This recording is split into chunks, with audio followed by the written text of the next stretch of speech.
Well, welcome to another episode of the Billy Ho Show. We did a story on a Graham car a few years ago, and this particular car had a supercharger, and I think you use superchargers to force more air into the cylinders, which make them burn more fuel, but gives you more power. So the superchargers are things they use on racetracks and things like that. Also, we're going to take a trip up to Stockton and see what they do up there with the coal. And then after that, we're going to join another episode of the Goose Rooter from Geraldine. And just before we start, I've got here 2 pennies. And this is money from the 50s and 60s when I was a boy. And what you did with 2 pennies was you had them in your pocket, and if you needed to make a phone call, you went to a phone box, put the 2 pennies into the slot, and then dialed the number with the old then you picked the phone up, and when they answered, you push button A and you started to talk. And if they didn't answer, you just push button B on the side, and you got your 2 pennies back.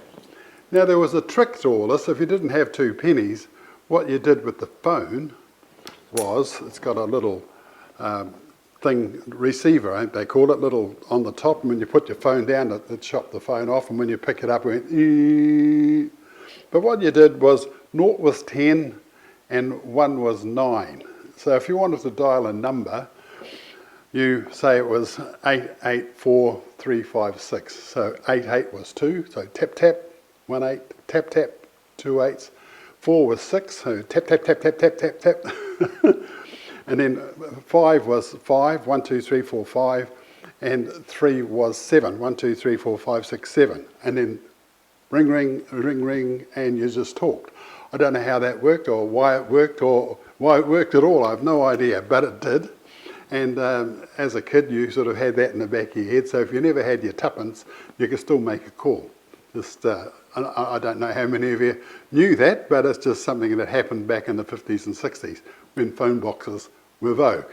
So let's have a look at this Graham car. Welcome to our little show, Bob. Thanks, Bill. And part of our show is finding rare and interesting machines. The show's all about history, and what we've got here is certainly history. Perhaps you could just, first of all, tell us what this is. This is a 1937 Graham supercharger, Bill.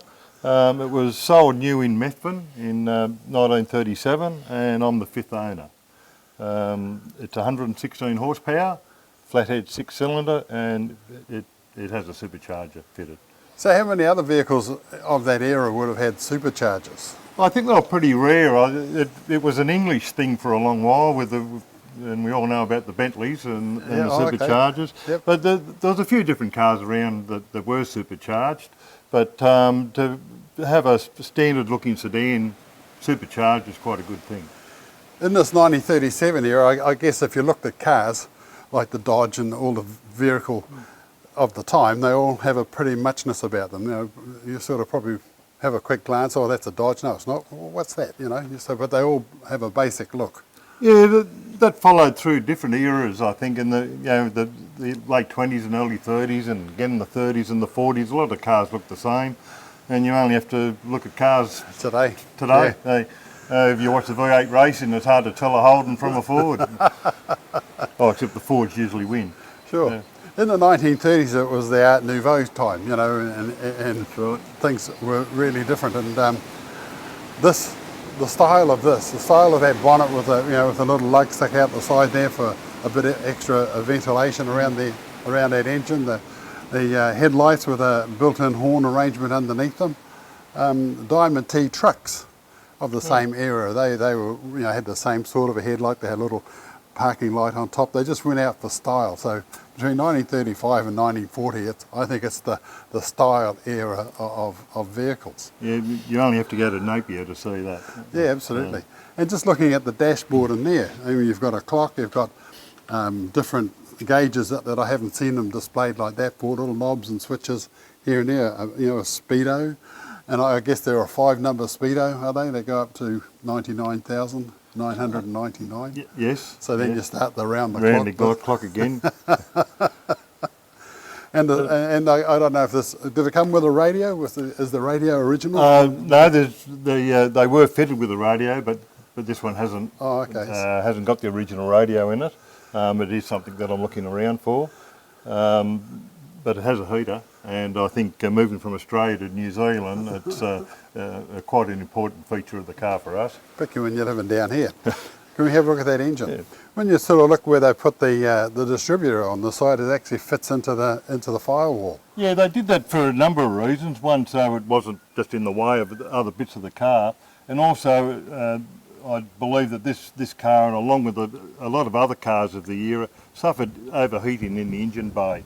Hence you got the vents down the side, and also they set the coil back in through the firewall, so there's less of it in the engine bay to overheat. Oh, okay. Oh, let's have a look at the other side. The interesting side. This is the supercharger side.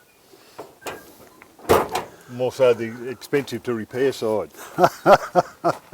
This is the side the wife owns. Oh, fair enough. Yeah, yeah. Mrs. Checkbook. Wow.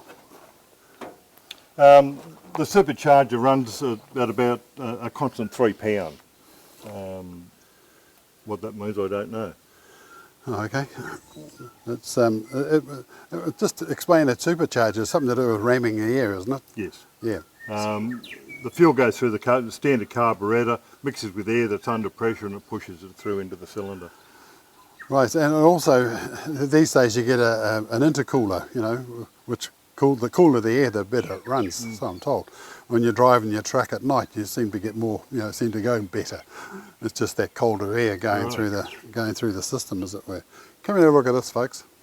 So there it is, folks. That's the Graham supercharger. Now, if I pinch this car, could I use that supercharger on something that I own? No, they won't fit. All the drive gears pretty well designed to suit this vehicle.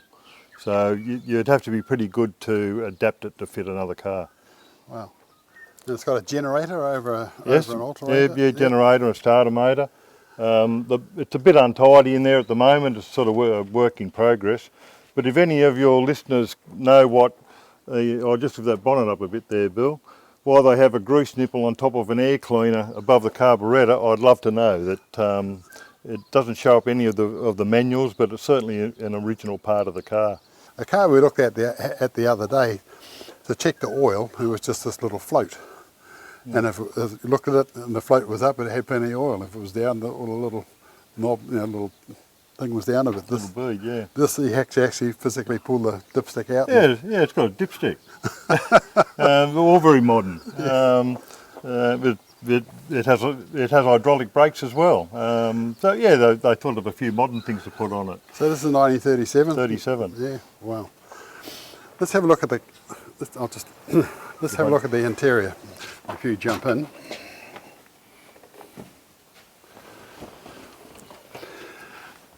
This is, you know, 1930s, absolutely. But a great big clock. Just let you know what the time was. And I see on their registration that it's right-hand drive. Yeah, this vehicle was actually built right-hand drive in America for export to New Zealand.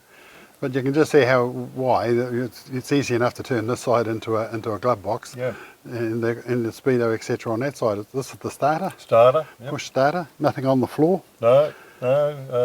It's got vacuum wipers on each side. These are the knobs for the vacuum wipers. Oh, so you can have one or two. So you can have one going. Or one going, or both going, or you can have them going at different speeds. But isn't it when you're sort of climbing up the hill, it just sort of starts the... Yeah, they stop. Fantastic design. The faster you go, the slower they go.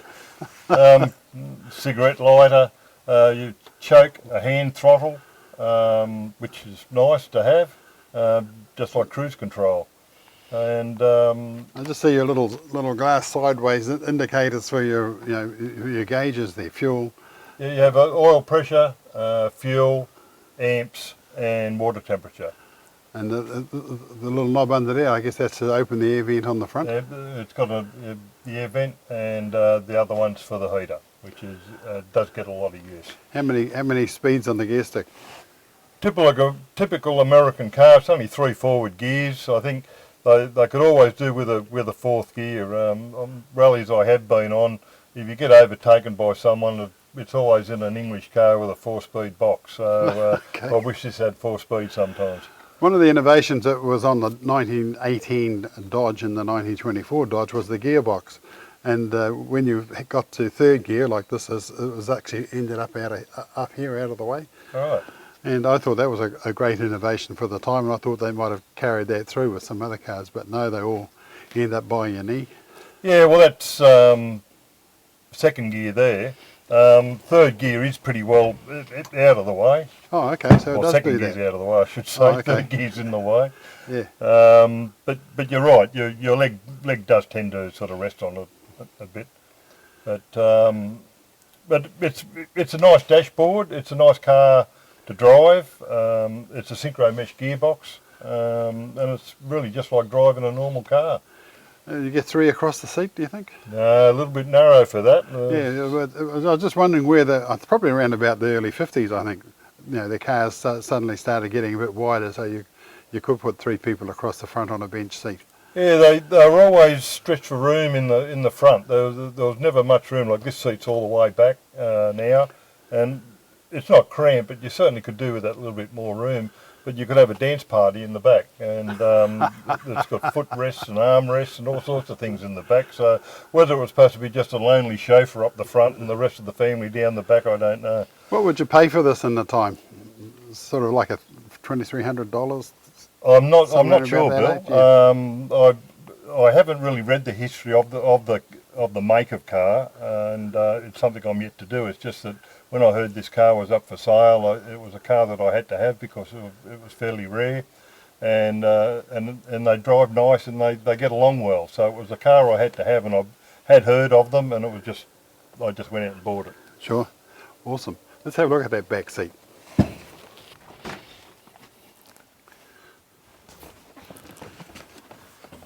The back of this car is very civilised. We've got a lovely footrest, plenty of leg room, armrests, ashtrays and all sorts of things in the back here. The old panic handle.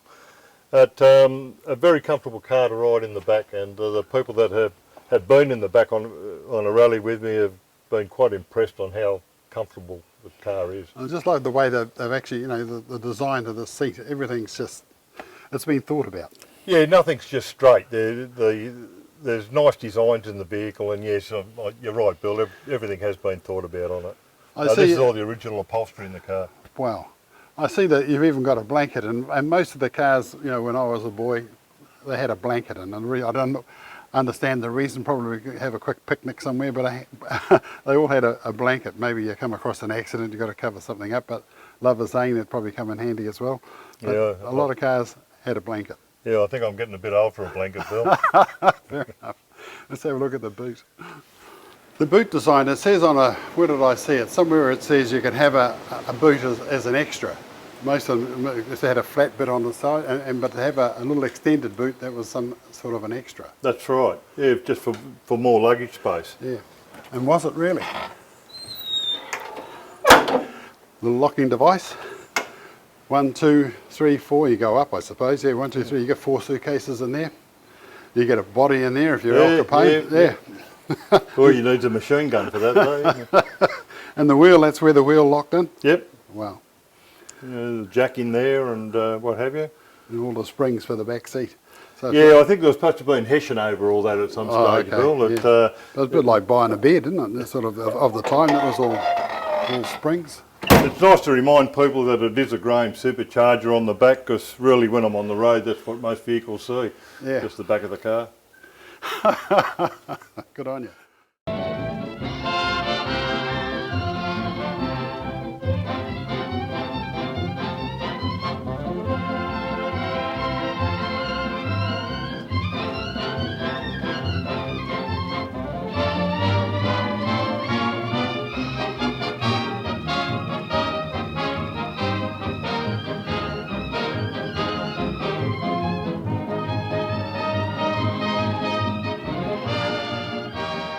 What I've got here is a copy of Talking Trucks. This is a book I wrote a couple of years ago, and it's the history of New Zealand trucking. And it's all from the programs that I did between 2013 and 2016. I'm going to let this go for $25. So it's a special. Christmas is coming up, so if you'd like your copy, there's my phone number, 027 277 0717. Just send me a text or email me, billhoheper@extra.co.nz to get your copy. $25 and the history of New Zealand trucks. So that was a bit about the old supercharger. Now we're going to join the fish whisperer and a bit of a workup. The old bird's doing this, so it's always exciting. So let's join the fish whisperer. Got a few birds working up here in the bay. Noticed some when we were going across Hatfields as well, further down. There's a few birds out here working, so what we'll do is we'll chuck on some soft baits.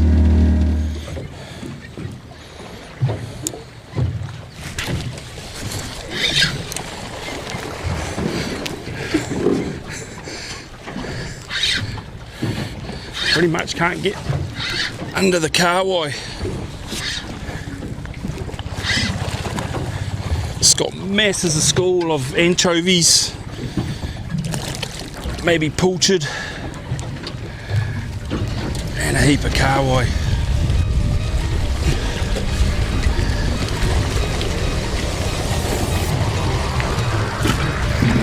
This is pretty sick, man. Snapper, look. He actually took it on the drift halfway down. I thought it was a carway.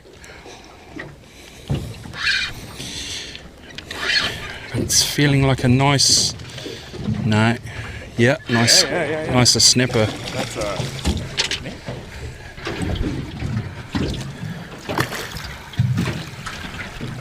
That's what we're here for, isn't it?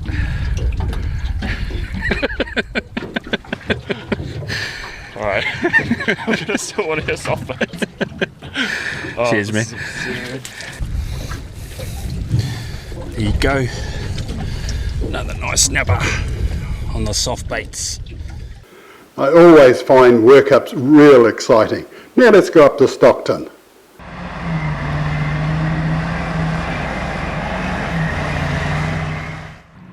A lot of you may not have seen this type of dump truck before.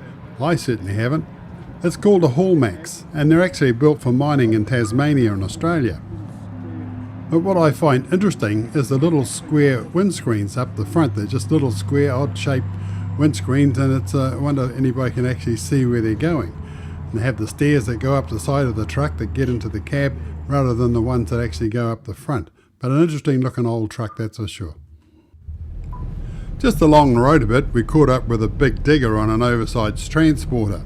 Oh, I'd love this job. Yeah. Purely, it's a really, really good job. It's not too flash on days like this. We can't chain the machines down. Yeah. Because we just don't have the amount of chains that would be needed to tie down 200 tonne.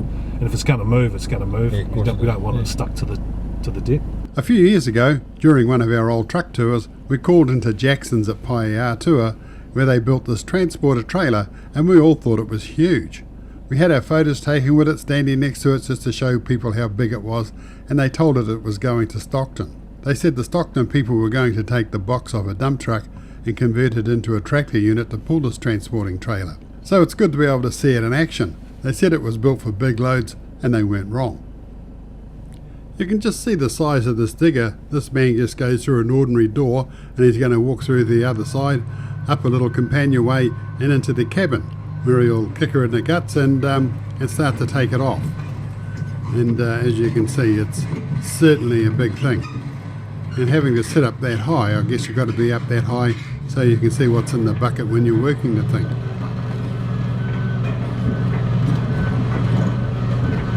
Well, that's the driver of the transporter, and he's heading back to the cab, which, as I said before, is a cut down dump truck, and it's absolutely enormous. Look at the size of it against the driver. And he climbs up the front and into his little suicide doored cab, and here he is. He's ready to go back and either park the thing up or grab another machine to take it elsewhere on the site. But aren't they just enormous? And there's the loader heading off into the mist, ready to do some work. Back in the mist, this is a Cat D11 dozer, and it too is a very big machine, but not the biggest they have up here. Here's the picture of the two Komatsus they have up here with a Cat D9 between them. And as you know, a Cat D9 is not a small machine in anybody's language. I thought this D11 was big, but no, here's some old footage of the two Komatsus working together. They're pushing upwards of 170 tonnes of dirt each. They're powered by an 1150 horsepower 12-cylinder Komatsu engine. They build their own engines. The blades measure 3.6 metres high and 8 metres wide, and they've both got wings on them, which helps control the material better. The Komatsu D575 prototype first appeared in 1981, but they didn't actually start producing them until 1991. So we've got the EX1900 Hitachi excavator that's top loading one of our 777F haul trucks.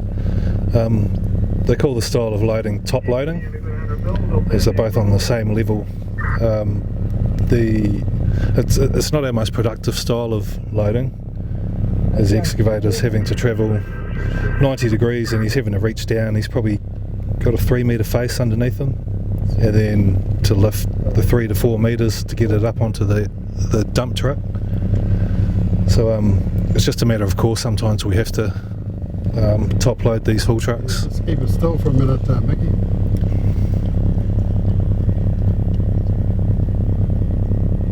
Who's operating that? Is that Sam, is it? Yeah, Sam's on the digger. Yeah. How many buckets for a fill? Generally on average, if they're getting around about 100% fill factor in each bucket, they're looking at about 4 passes. That can vary also depending on the type of load. If they're getting the average sort of 80 to 90% fill factor, they'll be looking at 5 passes per truck. So what EXL8 is doing is loading HT288. The coal initially has been dug out, loaded from quite a tight area and brought out into the open where the larger production gear can then pick up the coal and cart it away to either the ROM or the RCP, whichever. It seems a bit non-productive with the double handling, but it's just not viable to open up the small tight areas and get our larger production gear in there. So they use the smaller ADTs, bring it out, and then the larger gear can cart it away.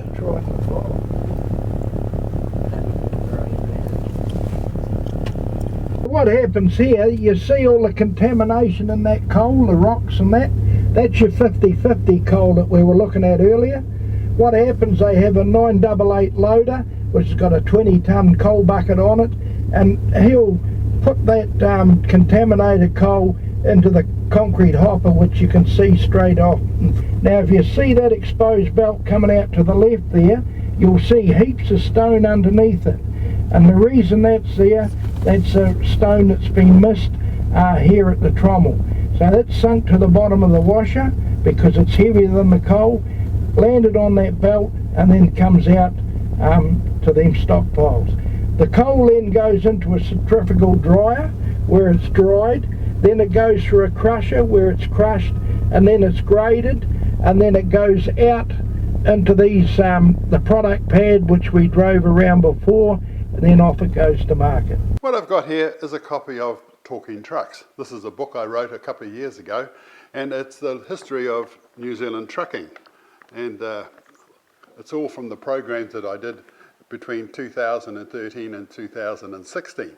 I'm going to let this go for $25. So it's a special.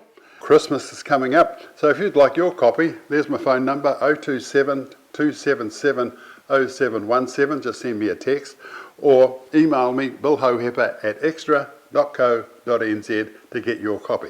$25 and the history of New Zealand trucks. Hey, how's it going? So Goose Rooter here from Geraldine. So if you've been following the trail, 14 months ago I picked up the tractor.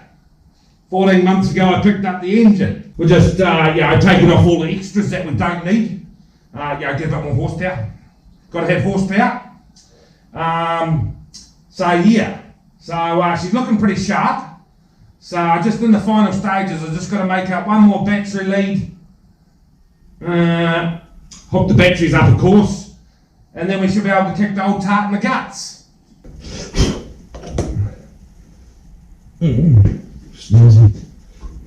Because you never find the damn funnel when you need one, so you know,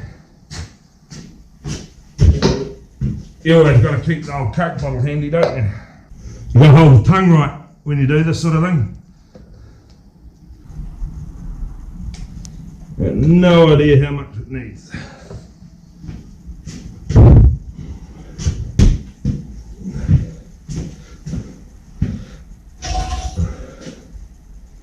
Whoa, she's up to the low mark. Original dipstick, yeah, come way up here. Original Kenworth driver, dipstick, come up here. So I've just shortened that down and remarked it. Better get every last cent out of it.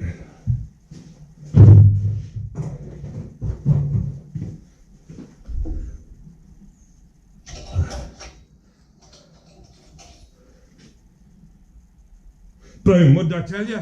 Frickin' overfill.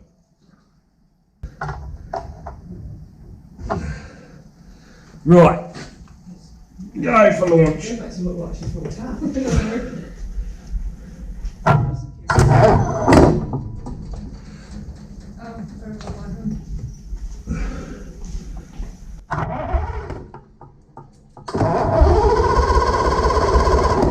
Woohoo! Right, ready?